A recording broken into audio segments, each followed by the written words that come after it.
Marami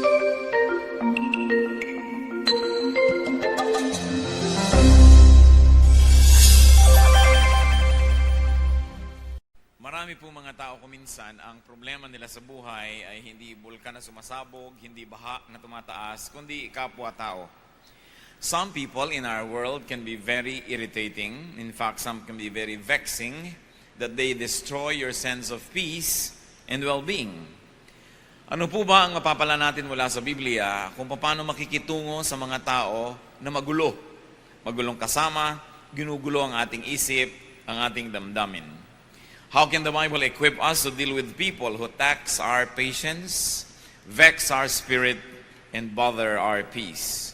Sabi po sa 2 Timothy 3:16-17, all Scripture is God-breathed and is useful for teaching, rebuking, correcting, and training in righteousness, so that the man of God may be thoroughly equipped for every good work. So ang salita ng Diyos ay sapat upang tayo turuan, ituwid, bigyan ng liwanag, at bigyan ng gabay sa lahat ng bahagi ng ating buhay. Sa Bible tayo kukuha ng karunungan kung paano makikitungo sa mga taong pampagulo sa ating buhay, how to deal with irritants. Yan ang pamagat ng ating pag-aaral. Salamat Amang Diyos dahil kami ay mayroon pang buhay sa araw na ito. Pinahiram mo pa kami na isang araw na buhay. Binigyan mo kami na ikakabuhay. At binigyan mo pa kami kuminsan ng mga magagandang nalalasap sa buhay na ito. Patawarin niyo po kami sa aming mga kasalanan, Ama. Lumalapit kami sa ngalan ng aming Panginoong Jesus, ang aming tagapagligtas, ang iyong anak, na iyong isinugo upang kami ay bigyan ng liwanag. Turuan niyo kami, Panginoon, na sa inyong salita na tinipon, na preserve at ngayon aming pinag-aaralan, makahanap kami ng karunungan how to deal with vexing people, with people who can irritate us and take away our peace. Lead us, Father. At nawa sa amin mong pag-aaral ay makakita kami ng mga application. Bigyan mo kami, Panginoon, ng karunungan na bigyan ng personal application ang mga pag-aaral na ito. Be with us, O God. Let your Spirit reside in our hearts. Teach us to obey you. Teach us to be like your Son, Jesus. Father, we commit our study to you, asking you to protect us from all evil men and from all evil spirits. Lahat, Panginoon, ng mga masasamang espiritu, malilisyosong mga tao na nagbabalak ng masama laban sa iyong mga anak, na ngayon nagtitipon upang kayo sambahin, biguin ninyo, tapunan ng inyong liwanag, Panginoon, at tupukin ang kanilang mga masasamang balak laban sa iyong mga anak. We hide in the shadow of your love. We hide under the wings of your protection, O Father in heaven. Lead us, teach us. Even, Lord, we pray that you may take care of our loved ones who are not with us right now. Sila man ilalayo sa mga sakuna at pagpapalain. Sa ngalan ng Panginoong Hesus, ito pong aming dalangin. Amen. How to deal with irritants. Piliin po natin kung alin sa mga puntong ito ang bagay na i-apply natin sa buhay, kung sino ang dapat na pag-applyan ito at kung paano. How do you deal with irritating people? Yung mga tao na ang inyong tahimik na pag-isip ay ginugulo, ang inyong direksyon ay inililigaw, mga tao na pagka pumapasok sa inyong buhay ay nawawalan kayo ng saya, ng sigla, at nagkakaroon kayo ng gulo. Avoid them. Napakahalaga na iwasan ang ganitong mga tao. Proverbs 4:14-15. Do not set foot on the path of the wicked or walk in the way of evil men. Avoid it. Do not travel on it. Turn from it and go on your way. At kung maiko-consider po natin na something not good but something evil, yung ginagawa ng mga irritating persons, then we should avoid their evil paths. Mabuti naman at maluwag naman ang mundo at marami naman tayong choices kung paano iiwas. At kung hindi natin maiwasan ang mga taong ito physically, kung minsan ay kasama natin sa opisina, kasama natin sa bahay, we can avoid them emotionally. We can avoid them spiritually. Na kahit katabi mo na ay hindi mo patulan, huwag kang sumali sa kanyang mga topics, huwag kang sumangkot sa kanyang mga usapin, at kayo man ay makakaiwas sa ganitong mga tao. That's why it is important to stop and to study people. Hindi lang natin pinag-aaralan ng isang mapa para huwag tayong maligaw. Hindi lang natin pinag-aaralan ng direksyon ng isang gamot o kaya isang produkto na binibili natin para magamit natin sa tama. marapat na pag-aralan ang taong nakakalapit sa atin at nilalapitan natin. We should look at how they live. We should look at how people conduct their lives and listen to what they say and listen to what people say about them. Kung minsan ay nakakapagsisi na may mga tao tayong nakikilala, nagsisi na ba kayo na may tao kayong pinapasok sa inyong buhay na dapat sana'y tahimik ang inyong buhay kung hindi lang kayo nasangkot sa taong ito? Marami pong mga tao na nakakapagsisi na sila ay nakasama sa listahan ng ating mga kakilala at nakilala nila tayo, nalaman nila kung saan tayo tatawagan, paano tayo pupuntahan, naliligalig nila ang ating buhay. Pag-aralan ang mga tao. Huwag tayong padadala sa kanilang mga kuminsan ay magagandang mga salita at kuminsan ay tama naman ang mga argumento sapagkat hindi lahat ng tamang argumento ay dadalhin tayo sa tamang direksyon ng buhay. May mga tao na mahilig makipag-away. May point sila, tama sila, pero nasaksak naman. At ikaw ay katabi, nasaksak ka rin. Binaril, nabaril ka na rin. Tama nga ang point nitong ayaw suklian ng driver ng jeepney. Nakipag-away sa halagang 50 centimos, nadamay ka rin. Tama nga ang point ni ganito, tama nga ang ganon. Pero hindi po lahat ng tamang punto worth it na ipagyera. Do not stop at every station. Do not take every argument. Do not go into every battle. Sapagkat napakaraming dapat na magbubuting gawin sa buhay, limitado ang ating oras at panahon, at pag inubos po natin ang ating oras at panahon sa mga gyerang hindi naman dapat, nawawalan tayo ng panahon para doon sa mga gyerang dapat nating pagtutukan ng pansin. May mga tao are very particular. They will always find fault. They will always criticize. They will always have something to say. Don't have anything to do with these people because they're always courting disaster. Kung ang pinakamatataas na puno ang siyang tinatamaan ng mga kidlat, yung mga taong mahilig magreklamo at gumawa ng gulo, ang tinatamaan ng mga bala.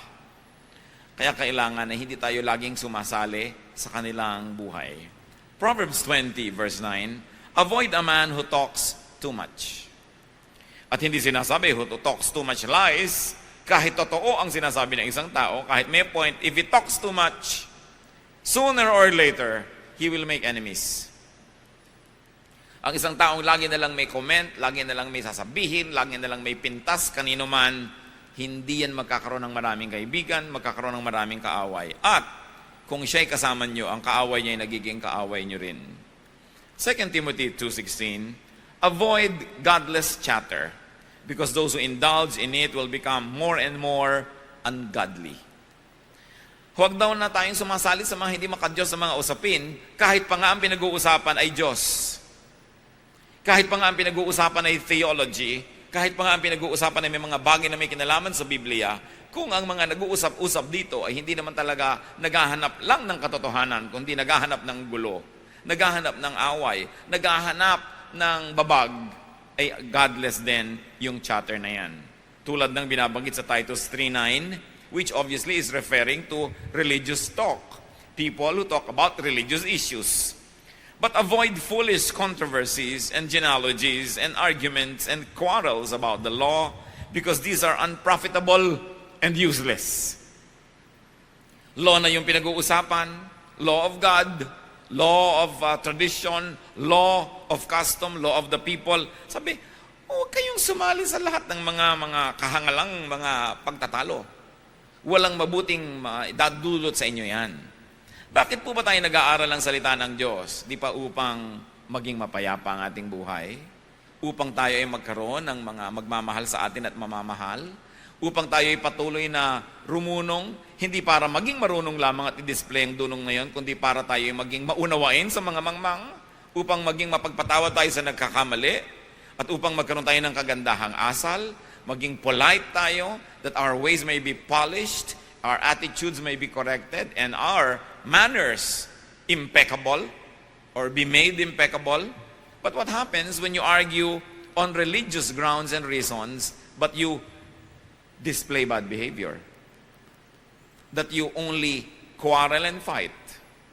Tama nga halimbawa ang yung theology, pero ang behavior nyo, disobedient naman to authority. Tama nga halimbawa ang argumento mo, ipagpalagay ng tama, pero ang pamamaraan mo, nananaksa ka ng tao sa kanyang likuran. Wala kang utang na loob sa mga nakatulong sa'yo. Nagiging rebellious ka sa mga leaders mo. What's the point na natuto ka? Rebellion was the sin of Satan. Hindi natawag si Satan na ignorant dahil marami siyang alam. Hindi siya natawag na wrong ang kanyang mga approaches at ang kanyang mga premises, pero ang paraan niya, sinusuwag niya ang Diyos. Sinusuwag niya yung dapat sana iginagalang niya. At alam niyo po, even in religious circles, there are many people, natuto lang ng konti, susuwagin ang kanilang Bible study teacher. Umaaten ng Bible study, hindi naman para matuto, para i-display ang kanilang alam, ipahiya ang teacher, at pasikatin ang sarili. Umaaten ng mga churches, hindi upang magpasakop at mag-improve ang character, kundi upang maghanap ng babag, patunayang mas magaling siya kaysa sa preacher o sa pastor. Yan ang mga dapat na iniiwasang kausapin. Avoid foolish controversies. Hindi sapat na mayroong magandang argumento, pinag-uusapan, saan ito uuwi? Saan pupunta ang usapang ito? Magkakagulo ba ang mundo? Mag-aaway-away ang mga tao? Masisira ang mga magagandang relasyon? Even Paul said, our knowledge is imperfect and our prophecy is imperfect. Paano mo aawayin ng isang tao sa kanyang paniniwala kahapon? Maaaring ang paniwala niya ay mag-improve at maiba next week. Paano mo aawayin ng isang tao sa theology niya last month o last year? Sapagkat yung theology na yon ay dynamic, patuloy na nahahasa, patuloy na na-fine-tune. Sabi ni Paul, our knowledge is imperfect and our prophecy is imperfect. But when the perfect comes, the imperfect will pass away. So bakit mo gegerahin yung imperfect kung imperfect man yon? Dahil kaya perfect ka at siya ay imperfect, kaya gusto mo siyang awayin.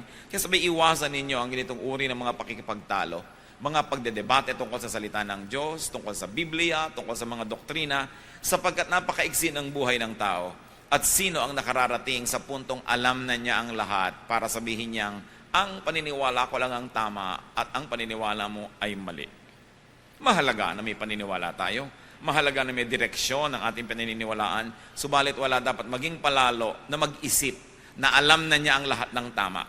Therefore, dapat na siyang makipag-away sa mga taong hindi ganun ang kanilang mga pananalig. The Bible itself says, avoid foolish controversies. So avoid people who always and often get into trouble. Avoid people who always get into quarrels, who are involved in many bickerings. Kaya kung minsan, nagka-girlfriend ka, nabungangera at palaaway, nadadamay ka. Inaway niya isang babae, yung boyfriend ng babaeng yun, inaway ka rin dahil ikaw ang boyfriend niya, gumulo ang buhay mo dahil sa babaeng ito. Kung minsan naman, tahimik na tahimik ang babae, ang naging nobyo mo ay basagulero, mahilig makipag-away, nadadamay at nadadamay ka. Proverbs 12:26, a righteous man is cautious in friendship, but the way of the wicked leads them astray. Ang taong matuwid ay maingat sa kanyang pakikipagkaibigan. Sapagkat pag tayo nagiging kaibigan ng sino man, ang ating resources ay nagiging resources niya. At kung minsan yun lang ating presence ay nagiging lakas ng loob niya para mag-isip na marami siyang kakampi. Kaya hindi agad-agad ibinibigay ang pakikipagkaibigang malalim. Lalo pa nga sa mga taong mahilig, manggulo at mangaway. How else do we deal with irritants? Learn from them. Turn every disadvantage to an advantage. Having an irritant in your life can be a disadvantage, but it can also be a source of an advantage. Learn from what they do and the result of their deeds. If P then Q, if I did this, then this is the result. Matuto tayo sa mga ginagawa nila, nagiging bunga ng mga pinagagagawa nila. And learn from what they say about you. Pag meron po mga nagsasabi ng lahat ng uri ng mga masasakit, mga di magagandang mga salita laban sa atin, ang una nating itatanong, is it true? Totoo ba ang sinasabi niya? Or is it partially true? Or is it completely true? At depende sa kalakihan ng katotohanan na yon, doon nyo lamang ibase ang inyong reaksyon. Kung totoo, pasalamat kayo at nadinig nyong muli ang totoo because the truth sets free. Because sometimes you can hear the truth about yourself from the mouth of your critics. Even from the mouth of your enemies. Kimisan yung mga taong nagmamahal sa atin, mga kaibigan natin ay nabulag na yan sa ating mga kapintasan, tinanggap na nila, minahal na nila tayo, so hindi na tayo matutuwid. Pero pag nakinig ka sa mga sinasabing kapintasan mo ng isang kaaway, lalo totoo, ang totoo noon ay magpasalamat ka at naaalala mo ang mga katotohanan hindi maganda tungkol sa iyong sarili, may benefit din yun. bagamat masakit. Si David, yung kanyang commander na si Joab, siya ay kinriticize. David was criticized by his commander because David had a son, Absalom, who rebelled against him and who fought his army. At nung napatay ng army ni David yung anak niyang si Absalom, ay pinagluksa ni David si Absalom, nagtampo ang kanyang hukbo. Sabi niya, at sa lagay pala, ipinagluksa niya yung kalaban natin na naman napatay natin. So mamabutihin pa niya na tayo ang mapatay ng anak niya na lumalaban sa kanya dahil ipinagluksa. True or not, valid or not, sumama ang loob ng kanyang mga hukbo at kinriticize ni Joab ang kanyang hari na si David. That kind of criticism was valid because the point being raised by these people was valid also. So what's important? Listen, study, and observe everything. Tingnan natin, bukas ang ating mata. Sabi mo, itong kasama ko na ito, saan niya ako dadalhin? Itong kaibigan ko na ito, itong groupmate ko na ito, itong aking kabarkadang ito, saan niya ako dadalhin? No? Observe anything. Matthew 24:32, now learn this lesson from the fig tree. As soon as its twigs get tender and its leaves come out, you know that summer is near. So pati mga ginagawa ng isang halaman, lumalabas ba ang dahon niya o hindi, ay dapat bantayan sapagkat ay maraming kahulugan at maraming relevant sa buhay ng tao. Kaya dapat inoobserbahan. At kung halaman na hindi naman niya kaya maglakad, ay inoobserbahan lalo ang tao na pwede maglakad, pwede magbuhat ng kanyang kamay laban sa inyo, pwede mag-convince sa inyo, dadaling kayo sa mali. Obserbahan lagi ang isang tao. Hindi lahat ng tao na napagkatiwalaan na natin ay patuloy na dapat pagtiwalaan. Kahit sa mga organisasyon. Maraming mga tao magsisimula, malinis ang hangarin, malinis ang gawa, malinis ang pamamaraan. Subalit oras na siya ay napagkatiwalaan na, di man niya balak nung una na maging marumi, sapagkat pinagkakatiwalaan na hindi na siya naitutuwid, hindi na siya nababantayan, hindi na siya na-check, nagsisimula na siya ngayong maging marumi. At hindi natin alam na yung palang taong ito na pinagtiwalaan natin nung araw dahil malinis ang pamamaraan ay ubod na pala niya ng dumi, pero patuloy pa rin natin pinagtitiwalaan dahil sinusukat niya doon sa dati na nating nalaman noon pa na nagbago na palang matagal na at hindi na pala siya yon. Kaya pati ang pinagtitiwalaan natin ay patuloy nating nire-review kung dapat pagtiwalaan, anong degree ng pagtitiwala ang dapat. Kaya nakikita nyo kami sa inyong mga corruption sa mga opisina, corruption sa mga pamahalaan, corruption sa negosyo, corruption kahit saan. Nung una, wala naman eh. Nagtiwala ka na ng tiwala sa iyong katiwala, yung pala naging katiwaldas na. Nagkatiwala ka na ng tiwala sa inyong bantay, yung naging bantay sa lakay na pala ito. Sapagkat ang tao ay pwede magbago. At ang isang nakakalungkot, pati ang Diyos, nung tiningnan niya ang mundo, nung simula sa Genesis, ay nalungkot siya. Sabi niya, ba't nga ba ang mga taong ito ay nalikha pa? Wala na silang alam, wala na silang inimbento, kundi mga kaguluhan at mga kasalanan at mga karumihan. Bata man at hindi nyo bantayan ng lagi, sa unay tama ang ginagawa niyan, pero pag nalaman niya hindi nyo binabantayan at may ginagawa siyang isang kabalbalan, tapos hindi siya naitutuwid at napapalo, gagawin niya ng gagawin hanggang palalayan ng palala. Isa mang kahera na hindi ino-audit, sa unang araw ay malinis, sa pangalang araw, sa pangatlong araw, pag nakakasampung araw na yun, o 10 buwan na hindi ino-audit, ang dami na pala niyang na ginagawang hocus-pocus, debit, credit, kupit ang nangyayari. Kaya ang mga tao, mga kapatid, lagi natin chinecheck. Kahit asawa, okay, naniwala na ako nang naniwala sa kanyang pasya dahil ang track record laging tama. Pero ito bang magiging pasya na niya na ito ay tama? Dapat ko pa rin reviewin. Hindi tayo dapat na mawalan ng pagbabantay. Because the devil prowls around like a roaring lion seeking someone to devour. Nag-aantay ng pagkakataon. Tatandaan natin ang mga problema ay hindi laging nandun sa simula. Subalit sa ating pagwawalang bahala, lumalaki ang mga yon. So review, what is the effect on you of the people around you? Anong effect ng inyong kaibigan, ng inyong kabarkada, ng inyong mahal sa buhay? Proverbs 24:32, I applied my heart to what I observed and learned a lesson from what I saw. Kumisan ang nakakalungkot, maraming mga tao habang sila ay nasa poder ng magulang, ang dami nilang reklamo tungkol sa kanilang magulang. Hindi sila natutuwa sa ugali ng magulang nila.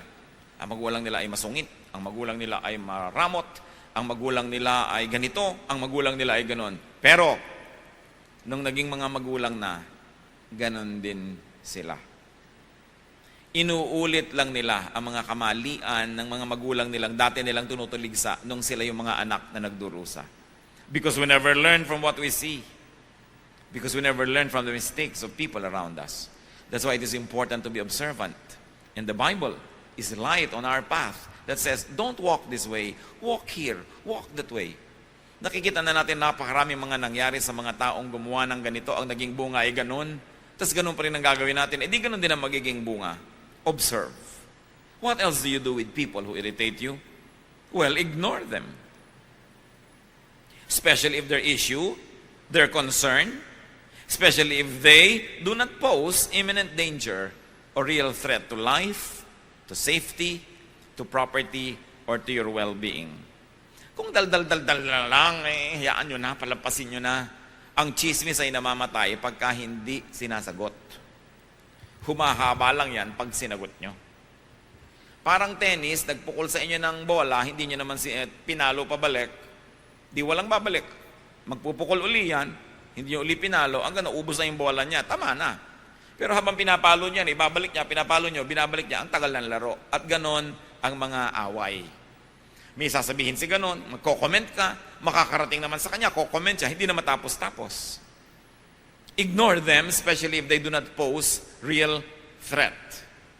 1 Corinthians 6:7, the very fact that you have lawsuits among you means you have been completely defeated already. Why not rather be wronged? Why not rather be cheated? Sapagkat sinasabi ni Paul sa mga Corinthians, tiisin nyo na, pagpasensyahan nyo na, palampasin nyo na, kaysa demandahan kayo ng demandahan ng mga maliliit na bagay. Ikagastos pa kayo sa abogado, nahirapan pa ang loob nyo, nag-away pa kayo. Pero hindi po universal itong teaching na ito. Paul was addressing a very specific group of people concerning very specific problems. Hindi ibig sabihin na lahat ng Kristiyano sa lahat ng panahon, sa lahat ng lugar, hindi na pwede magdemanda ng kapwa Kristiyano. Pero ang sinasabi dito, kung mas malaki pa ang magiging damage sa'yo ng pagdedemanda mo, nasira pa yung testimony ninyo, palampasin mo na lang. May mga bagay na mas kapakipakinabang na palampasin. Pero kayo po ang humusga kung may mga bagay na hindi dapat pinapalampas. So kayo ang mag-judge noon. Hindi tayo bound to always not bring anybody to court dahil ang sinabi dito sa Corinthian. Kasi this was a specific solution to a very specific issue of very specific people. If you find universalization in it and application in your life, do it. But if you think that it will really damage other people and more people and it will not really bring out the truth to just say, bahala ka na, hindi na kita papansinin, kayo magpasya nun. Kailangan nating ipanalangin niya ng mabuti. Kung minsan naman kasi, yung pagod natin sa pakikipaglaban higit mamang mahal kesa doon sa premyo ng pananalo. Kaya dapat nag-iisip din tayo na it's not worth it. A major train does not stop at every station. Pinipili niya kung saan siya titigil. And of course, you have to learn to choose your battles. And there are many battles that are just not worth it. So, ignore. Try to ignore people. What do airplanes do when there's a storm? They fly above the storm. Ilang beses na yan, lalo at domestic flight. Hindi naman sobrang tumataas yung mga aeroplano. Kung may masamang panahon, sasabihin ng kapitan, fasten your seatbelt, there is a turbulence or there is a storm and we're going to fly high above the storm. Tatandaan po ninyo mga kapatid, magulo lang ang himpapawid habang malapit sa lupa. Madali lang bumagsak pag malapit ka sa lupa. There is a certain distance from the ground wherein you will not even fall dahil hindi ka na hinihila ng gravity. Kaya mga astronaut, lumulutang-lutang na sila kung saan sila naroon. Tinuturoan silang paano kikilos ko ikay hindi nahuhulog at lumulutang ka lang. At maraming mga flight, nagkaka-turbulence lang yan pag nagla-landing o kaya pagka nagte-take off kasi malapit pa sa lupa. Pero pag mataas na mataas ka na, hindi ka na kayang abutin ng hangin. Mga kapatid, read the metaphor. Pagka ang spiritualidad natin ay napakalapit lagi sa lupa, abot na abot tayo ng lahat ng bagyo, lahat ng hangin, binabangga-bangga ka ng mga ibon, ng mga saranggola. Pati yata yung pag-i-stretch ng mga nag-exercise, naabot ka na kasi ang baba mo. Pero kung mataas ang lipad ng iyong espiritu, di ka kayang abutin. Hinahayaan mo lang sila sa babang magkagulo, tahimik ka at payapa, tulad ng mga himpapawid na malayo sa lupa. When people are vexing, when people are always talking, and when people are always making trouble, fly above that storm. Have a space in your heart that cannot be reached by any kind of talk or trouble or intrigue. Then you can have peace wherever you go. Kung ang atin pong kapayapaan ay iaasan nyo sa kabutihan ng tao, hindi kayo magkakaroon lagi ng kapayapaan dahil maraming tao ay hindi mabuti. Kung ang kapayapaan natin ay iaasan nyo na kayo hindi pinagwiwikaan ng masama, hindi chinichismis, hindi pinipintasan, saan kayo pupunta para mangyari yan? Pero kung ang inyong kapayapaan ay nakaasa sa inyong pananalig sa Diyos, sa inyong pagkakilala sa inyong sarili, at sa inyong marunong na pagpapasya na nagsasabing, hindi ako paaabot ng ganon-ganon na lamang, lalo sa tao lamang na ito, tahimik ang inyong kalooban. Peace is something that you have inside of you.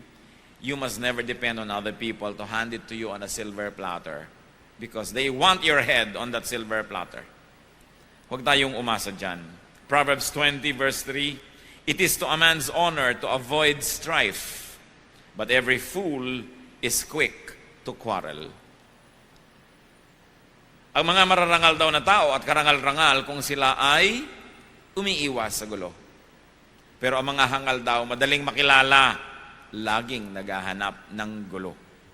Naghahanap ng argumento, naghahanap ng debate, naghahanap ng mga pagkakataon para mapatunayang magaling sila, na meron silang alam. Pero, tandaan nyo po, ang mga karunungang espiritual, ang tunay na dulot niyan sa buhay ay kapayapaan, kababaang loob, kabutihan, kagandahan ng asal, hindi kagaspangan, at hindi pagiging malaswa, o kaya ay hindi pagiging taksil, o kaya hindi pagiging walang utang na loob sa mga dapat tingnan at tanawan ng utang na loob. Yan ang karunungan ng mga hangal, gulo ang hinahanap. And even in religious circles, religious students or scholars or so-called theologians can also love to quarrel about teachings and ideas. And most of the time, they really only want to prove themselves. Kung minsan estudyante, inaaway yung teacher. Siyempre, sisikat ka. Kung inaway mo ba si Aling Tekla dyan sa kanto, ay sisikat ka. Pero subukan mong awayin, halimbawa, ang isang senadora o presidente o artista, nasa dyaryo ka agad bukas. Kung ikay naging kerida ng isang tricycle driver dyan na hindi kilala, na 3 beses ka nang nanganak, hindi ka pa napag-usapan. Pero kung naging kerida ka ng asawa ng isang sikat, napag-usapan ka na agad. Even in religious circles, people try to be popular and famous by picking up quarrel with those already well-known. So hindi mo dapat bigyan ng pagkakataon. Marami pong mga tao, ganyan lang ang gusto sa buhay, magpasikat, patunayan na marami silang alam, at gusto nila sirain yung mga taong kinakainggitan nila. Yung mga taong gusto nilang maging, kung hindi nila matupad yon, hindi nila maging katulad, hindi nila madaig, sisirain nila yon, sapagkat yan ang kahulugan na mainggit. You want to destroy anything that is beautiful.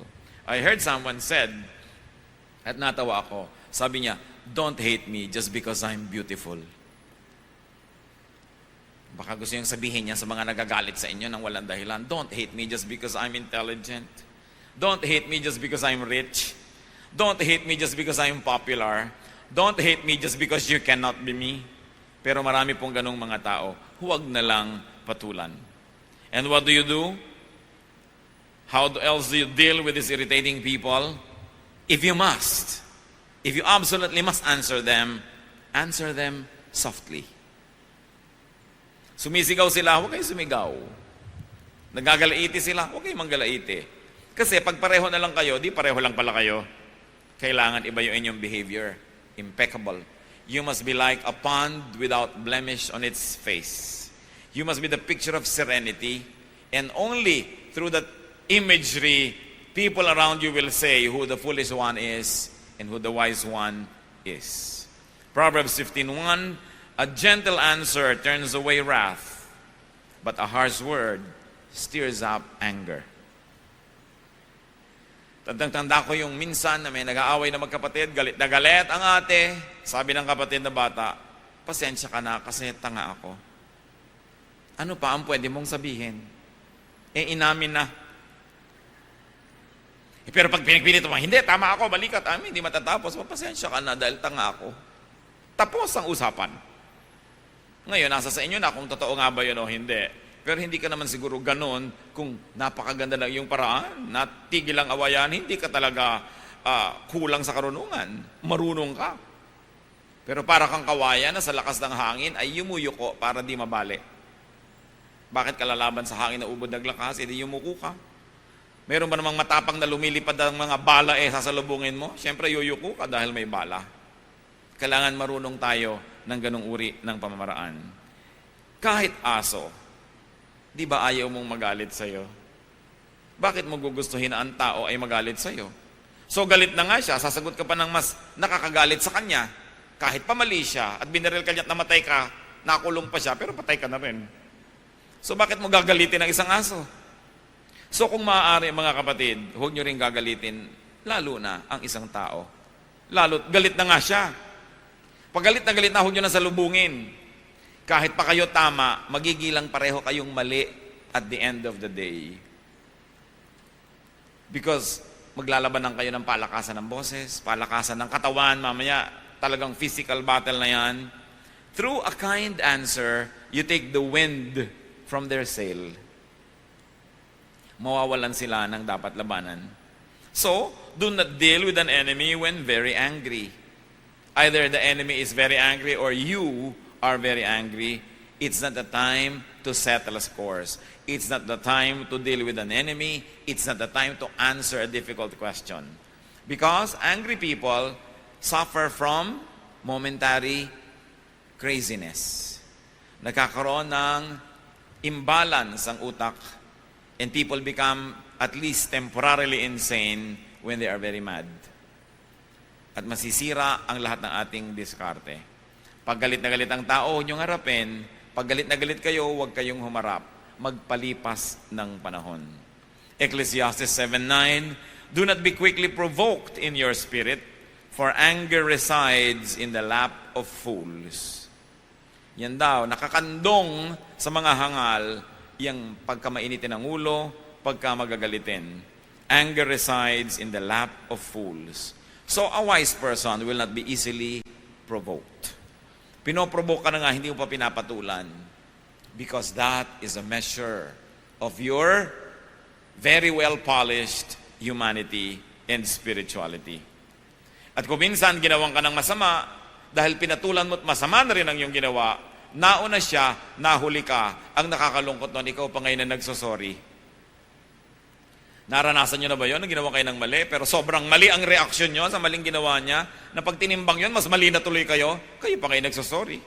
Samantalang kayo yung unang nasaktan at unang ginawa ng mali. So, avoid having to say sorry by not doing anything you will be sorry for. How else do you deal with irritants?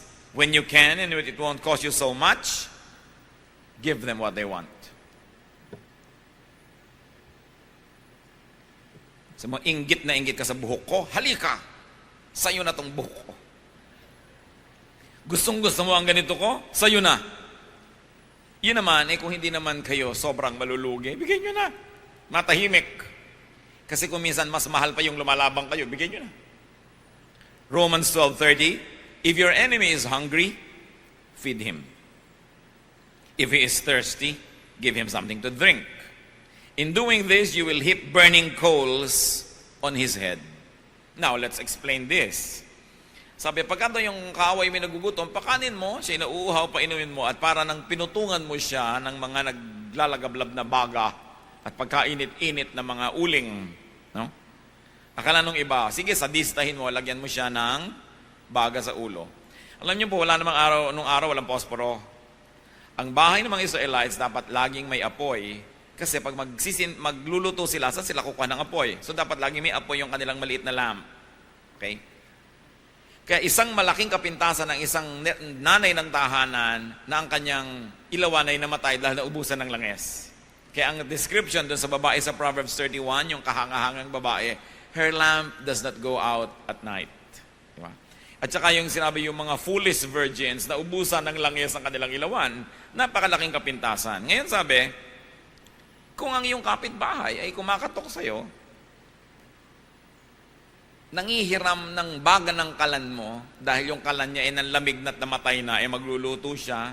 Alam niyo naman kasing baga, hipan niyo lang yan, lagyan niyo ng mga kung ano-anong mga tuyong mga dahon-dahon, mag-aapoy na uli. Sabi, may kailangan pala siya, ibigay mo and you will heap burning coals on his head. Because people carried their baggage on their heads, no, in the olden days. And they usually would bring a broken pottery or broken jar on their head. Doon mo ngayon ilalagay yung hinihingi niyang baga. So you will heap burning coals on his head. Hindi para mainitan siya. Ang ibig sabihin nito is not to torture your enemy. Ito ay quotation kasi from Proverbs 25, verses 21 and 22. But it means, make them grateful. Okay, may kailangan siya. Ibigay mo. May tatanawin siyang utang na loob sa'yo. So, sinong panalo? Di ikaw.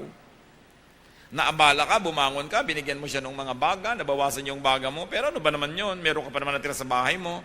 Ibigay mo kailangan. Sa isang matinong oras niya ng pag-iisip, matatanto rin niyang may utang na loob siya sa'yo. So, ibigay mo kung kaya mo rin lang ibigay. Pero pag-aralan nyo rin, kasi may mga tao na pag binigyan nyo ng kamao, kakainin hanggang sikon nyo. Merong ganon. Wala, kahit sa mga itinuturo natin ng mga ganito, at nasa Bible verses, hindi ibig sabihin you will apply to everybody every time. Gagamitin nyo rin utak nyo kung kailan ko ba ito i-apply. Because may mga tao na hindi nyo dapat bigyan ng kahit ano dahil sasandal na sa inyo. Iaasa na ang buong buhay nila sa inyo. Minsan nyo lang tulungan ng pang-enroll isang SEM hanggang mag-PhD yan sa inyo nahihingi. No? May mga ganong klaseng tao, sinusuri nyo yan at pinag-uusapan natin ng general application ito sa general types of people. But very special people need special study and special treatment. How else do you deal with irritants? Turn them into friends. The best way to beat an enemy is to turn him into a friend. So, intelligent people will always try to win their enemies so that they can become friends. Pag enemy mo siya, lahat ng assets niya gagamitin laban sa'yo. Pag friend mo siya, lahat ng assets niya gagamitin niya para sa'yo. So tell me kung bakit hindi wise to turn people into your friends. So yung nanggagawa ng kaaway, hindi ka naman inaaway ng tao, inaaway mo siya, sobrang foolish ka nun. Dahil kahit butiki lang yan, kahit langgam lang yan, makakakagat din yan, mapupuwing ka rin niya, so bakit mo siya awayin? Lalo na kung inaaway mo, pader, babangga ka sa pader, sobra ka namang foolish nun. Kaya dapat ang tao hindi pala away. Remember, ulit-ulitin natin yan. Ang mga palaaway, yung convinced na tama sila. Pero kung tama ka, ba't ganyan ang ugali mo? Kung tama ang iyong alam, bakit ganyan ang behavior mo? Sabi ni Jesus, you will know them by their fruits. Ano ba yung fruit? Ano ba yung fruit lagi ng Spirit? Joy, peace, love, di ba? Forgiveness, understanding. Pagka hindi ganun ang dinudulot sa inong karunungan mo, huwad na karunungan yon. Mabuti pa hindi ka na lang natuto. Ang mga tao naman parang bata, you can make them do anything so long as you play with them first. So bakit hindi ka muna makipagkaibigan? Ecclesiastes 10:11, if a snake bites before it is charmed, there is no profit for the charmer.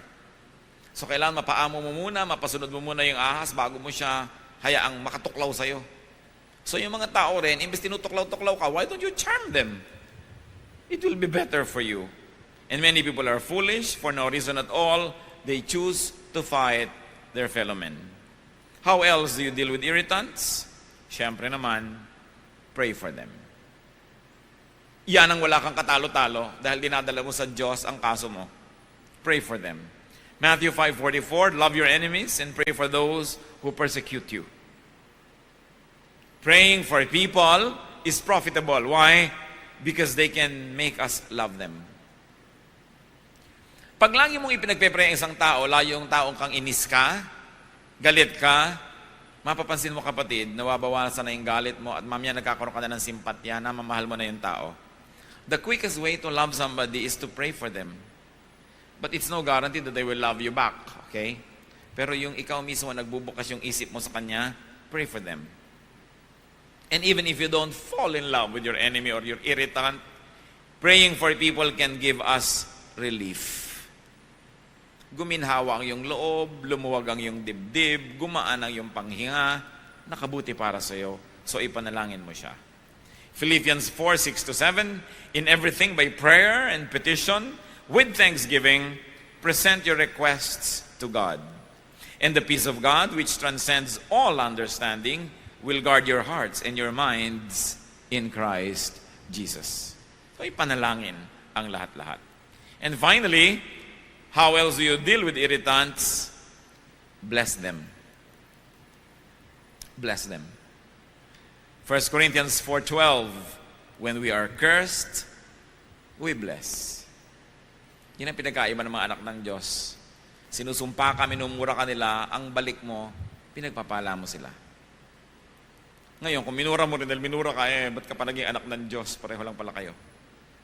So dapat, mas mabuti ang ginagawa natin, ang isinusukli natin, kesa sa tinatanggap natin na ginagawa ng iba. Romans 12:17, do not repay anyone evil for evil. Be careful to do what is right in the eyes of everybody. Now, bless them because you're godly. But if you cannot be godly all the time, at least be wise. Bless them because what you plant, you harvest. Kung hindi mo siya kayang pagpalain dahil sa kabahan-hala ng iyong puso, pagpalain mo dahil wise ka. Dahil sinasabi sa Bible, Galatians 6:7, a man reaps what he sows. So may binless ka, di ang mapapala mo blessing.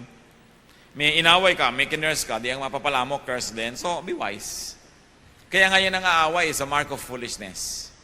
It's a mark of absolute foolishness. I remember one particular line I read way back in high school, and I couldn't remember who said or wrote it, but I'd like to share it with you. Do not bother yourself about a fair or stormy weather. Squalls or wind must sometimes whistle around. When people live together, some will smile and some will frown, but you need not mind them. Travel on as best as you can. Take them as you find them. Huwag niyong hayaan na ang inyong kaligayahan ay maging bihag ng ugali ng iba. Na kung pangit ang kanila ugali, ay lulungkot na kayo. Mawawalan kayo ng sariling orbit, mawawalan kayo ng sariling kapayapaan sa buhay. Decide to be happy. Decide to be peaceful in spite of the irritants around us. Think of people who irritate you. Think of people who bother you and anger you, and apply to them ang mga pinag-usapan natin. Piliin nyo kalin ang pinakabagay, avoid them, learn from them, ignore them, answer them softly, give them what they want, turn them into friends, pray for them, bless them. Alin man dyan, hindi kayo mapapahamak. At dapat nating isipin, baka naman tayo ang irritant sa buhay ng iba. Magdamag na natin pinag-usapan kung paano tayo ginugulo ng iba, baka naman tayo ay nakakagulo rin sa ating kapwa. Aming Diyos, siyasatin niyo po kami. Kung paano po kami nakikitungo sa mga nanggugulo sa amin. At lalong-lalo, siyasatin mo kami kung kami ang nakakagulo sa iba. Tendency na namin, Panginoon, na laging sisihin ng iba kaysa ang sarili namin. Ibunto ng lahat ng sisi sa bakura ng iba kaysa akuin namin yung mga dapat naming akuin. Siyasatin niyo po kami, ipakita niyo sa amin kung kami may nakakainis. May ugali ba kami na nakakagulo, kakasira sa iba? O kaya naman, Panginoon, kung kami talaga ang laging ginugulo, ituro mo sa amin how to deal with them. Magbulay-bulay tayo mga kapatid, yumuko sa presensya ng Diyos. Marapat na gawin tuwing nakakarinig tayo ng magagandang salita mula sa Biblia, ay yumuko, manalangin, humingi sa Diyos ng karunungan kung aanhin natin ang mga napagdidinig natin ito. Humingi sa Panginoong Diyos ng kakayahan na ito'y i-apply sa ating buhay at nawa sa tulong ng Espiritu ng Diyos, makita natin ang mas tahimik na buhay na hindi tayo nagpapagulo sa mga nanggugulo at tayo may hindi nanggugulo ng iba. Be with the Lord for a while. O Lord, bless your people as we ponder your word. May your Spirit reside in our hearts and teach us. Bless us, O God. People of God, be with the Lord for a while and be blessed as you share moments of silence with the Spirit of God.